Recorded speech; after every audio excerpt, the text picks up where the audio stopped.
तुरफा तमाशा ये है कि यहाँ पे बात खत्म नहीं हुई, बात अब सुप्रीम कोर्ट तक पहुंच गई है।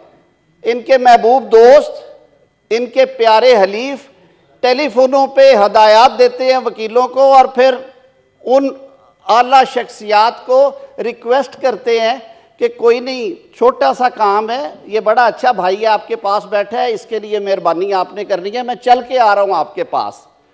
काश आज उस पर भी बात कर लेते। ऑडियो लीक तो कह दिया, लेकिन क्या इस ऑडियो लीक ने सारे निज़ाम का चेहरा जो है वो उससे निकाब नहीं हटा दिया? अदालतों की तरफ उंगलियां उठाने वाले अपने गिरेबान की तरफ भी देखें।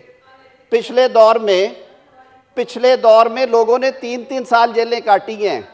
अबूरी जमानतों के लिए मैनेजमेंट जमानत मिल जाए तो खुदा के लिए इस मुल्क को चलाने के लिए मैं बारहा कहता हूँ, हर वक्त सियासी मोड में ना रहा करें।